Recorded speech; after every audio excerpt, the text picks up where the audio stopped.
你基本嘅當發現就得繞牆度2929外喊同嘅起始行差異寬太冇寬解，你講隨眾吼，青台高，當然啦，當分樣你嘅總初衷係你基督教救助協會嘅總初衷，呢個節目地度啦，大家來分享，到底基督做乜嘅事情？基督做嘅事情係目的係乜嘅？簡單講起來咧，是一群人吼，基督起始行差異寬台，寬台嘅歌唱地度，咁大家就嚟看風景，最重要嘅事情係自己從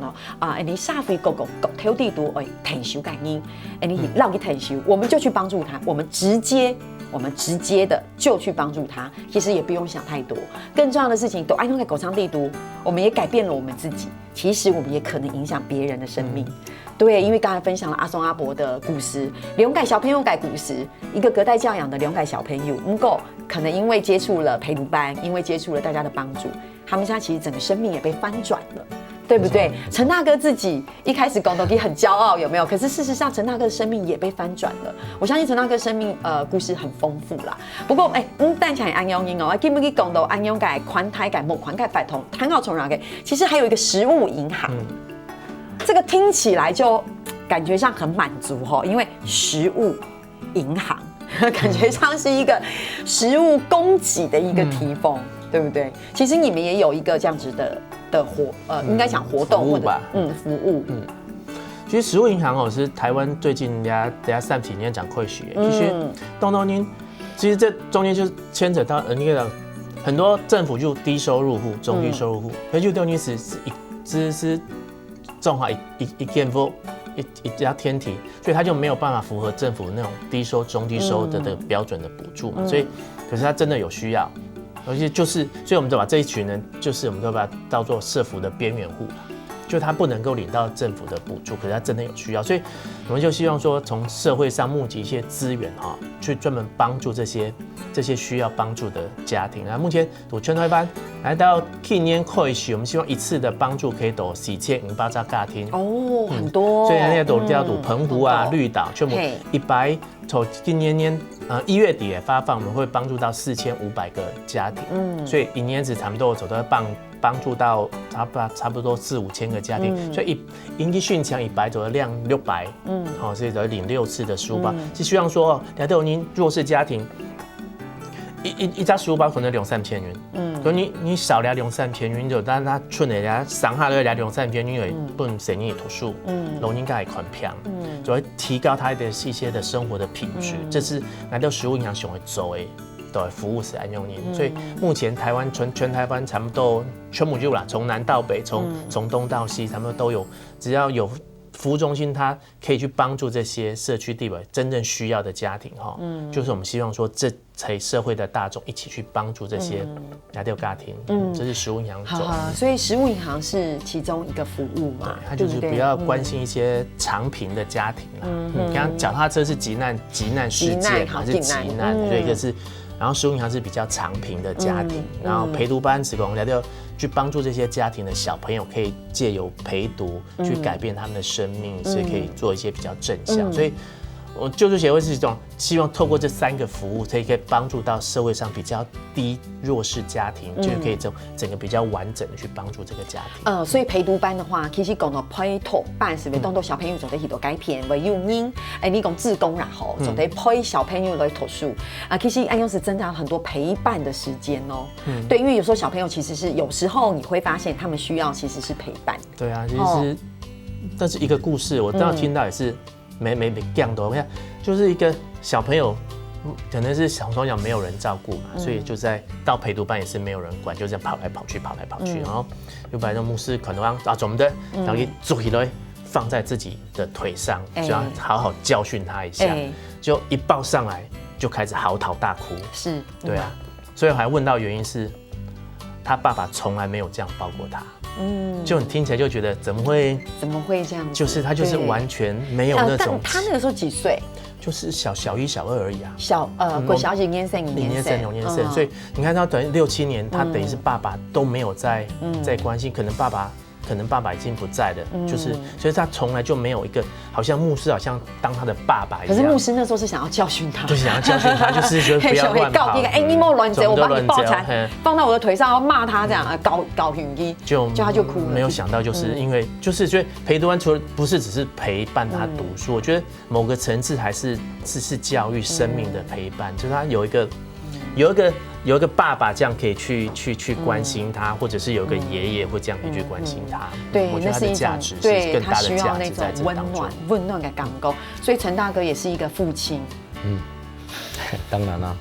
我也是一个不称职的父亲，感受动情，不是一个很称职，现在是啦。我也补充一下哈，刚刚处长讲那个也是让环台勇士非常感动的地方。课后陪读班它的重点是在补足一些家庭功能的不足，通常是隔代教养的哈，是家庭功能失常的哈。那我觉得他们，你知道牧师啊、师母，他们把孩子从学校4点半接回来，到教会，第一个动作是先让他们吃晚餐，好，这是很多家庭可能8、9点父母亲或者阿公阿妈才回来的，那个孩子可能放学之后就放鸽子，放4、5个小时，到教会先让他吃饱，这第一个，然后解决了食的问题之后，再解决什么呢？教他们写功课。你知道很多陪读班的孩子刚进来，到了4年级、5年级，他的2位数加减、算术都还不会。好，你不要再讲说是乘法、除法。那教会就是有一群老师在教他们把功课写好。那个一开始有的时候要写2个小时、3个小时才能写完，他们现在就很快的，大概半小时左右就会写完。写完了，重点来了。教会就会在这个时候，他的父母亲或者阿公阿妈还没来接之前，他们会做品格教育。这是一个生命的翻转。什么叫品格教育？他们会教他们，比方说唱歌啊，或者跳舞蹈啊，或者做运动啊，或者是读课后的课外读物，让他们可以了解，或者是在信仰上面给他们一个造就。就是让他们可以读圣经啊，唱诗歌。我觉得这是一个教会的一个功能，非常棒，帮助的家庭。那你刚刚讲的是应该是我自己的感受，我自己的感受，我简单的讲就是，我在第一次环台的时候，我的儿子才只有16岁，那一年他是最叛逆的时间，那我们家里虽然我们没有经济上的问题，但是孩子跟父母亲不会亲，比较疏离，非常的疏离，甚至于他会觉得说爸爸你就好像巨人一样，你什么都很厉害，家里你扛着，经济你负责。他会觉得，因为我所表现的，我要管一个公司，他会觉得说你很是强人，所以我回到家，我们也上过很多的亲子课，可是没有办法做到，因为我不可能去抱我的孩子，就像刚刚处长讲的那个爸爸从来没抱过孩子，那所以我们那个疏离感就会，这是属于都会型的疏离感。那我要讲，我参加这个环台，我有什么收获呢？这个收获非常大。我在跟我儿子第1年环台的时候。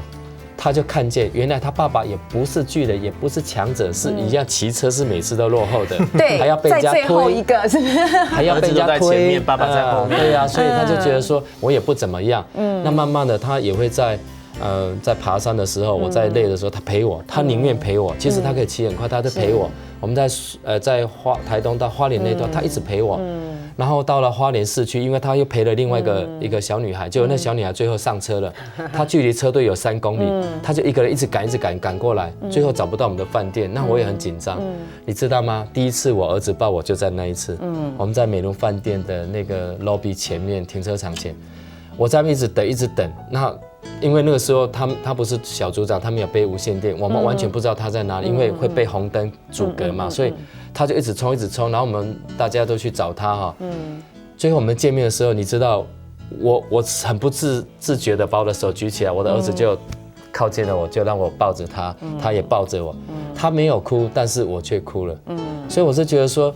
我以一个骄傲的人，一个觉得我在工作上好像很有一点点成就，可是事实上我发现我没有办法在我家里扮演很好的角色，但这一次的环台让我收获这么的多，